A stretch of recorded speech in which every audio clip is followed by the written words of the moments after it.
Goeiemôre, goeiemiddag, goeienaand en welkom weer eens by Straatwys en baie dankie dat jy weer saam met my stap vandag en so klein bietjie dink. Nou, soms het ek en jy net weer nodig om bietjie herinner te word aan dinge. Nie omdat ons dom is nie, maar omdat ons aan die slaap raak en gewoond raak en besig raak met ander goeders. Mense vra my nogal die laaste ruk baie fyn, hoe kry ek dit reg om elke dag 'n video te maak? Waar kry ek my boodskappe? Nou ons gebruik baie keer groot woorde soos bewussyn of consciousness of jy moet oop wees of jy moet hier wees.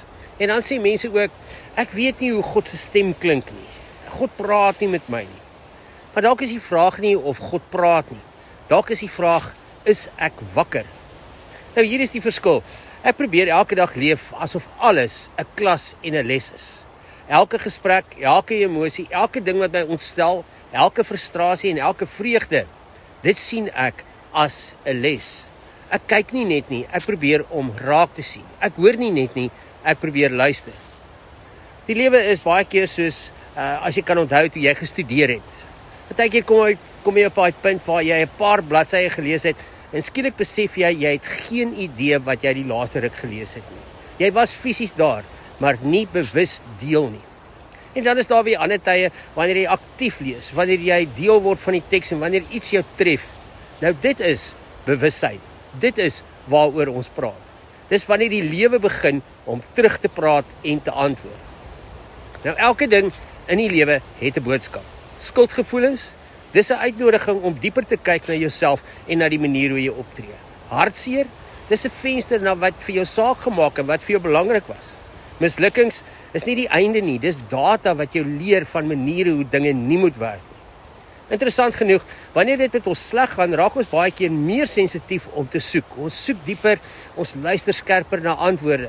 En wanneer alles goed gaan, dan leer ons weer om anders op te let, partykeer nie so diep soos wat dit nodig is nie. Maar hier is waar mense die ding misverstaan. Persoonlike groei is nie 'n bestemming nie. Dis nie 'n plek waar jy eendag aankom en sê, nou is ek klaar, nou verstaan ek alles, nou weet ek wat die waarheid is nie. Persoonlike groei is soos 'n ei. Jy skil een laag af en dan nog een en nog een en nog een. En dit stres baie mense uit. Hulle wil die finale antwoord hê, die vaste waarheid, die laaste bladsy. Maar die wonder van menswees is juis die proses. Elke kursus, elke boek, elke preek, elke podcast, elke gesprek, elke iemand wat by jou verbyloop in die straat. Dit gee nie net antwoorde nie, dit maak vrae in jou ook wakker.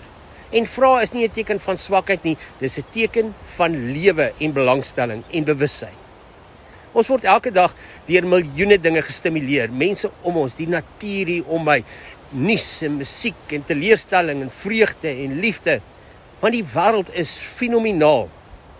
Maar jy het ook fases in jou lewe, in jou 100 jaar hier op aarde.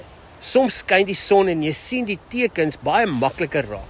Soms is dit mistig en jy moet harder fokus. En soms is dit donker en jy voel blind en jy weet nie waarheen jy op pad is nie. Maar selfs in die donker het jy 'n keuse. Jy kan jou flits aanskakel.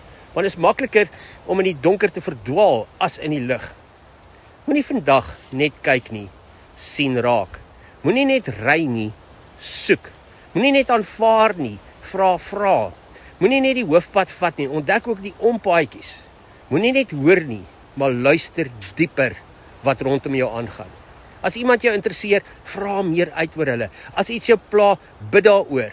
As iets jou prikkel, neem 'n geestelike kiekie daarvan en gaan lees verder en doen navorsing rondom dit.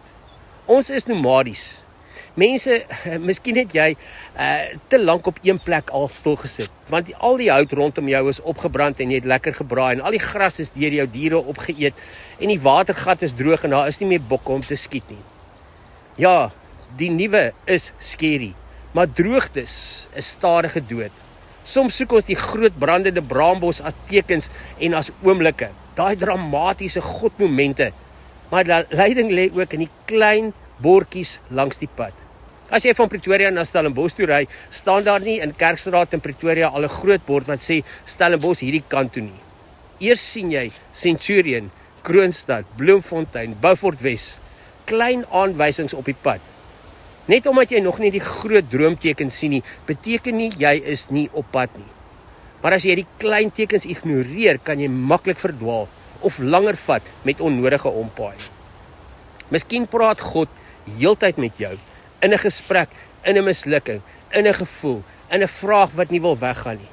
Die vraag is jy wakker genoeg om dit raak te sien? Die reis is nie 'n straf nie, dis 'n uitnodiging, dis opwindend. So vandag, trek jou ankers op, lig jou oë, skakel jou flits aan as dit donker is, en leef so wakker dat selfs die klein bordjies vir jou groot betekenis kan dra. Ek hoop jy het 'n wonderlike dag, en tot ons weer saam stap, mooi loop.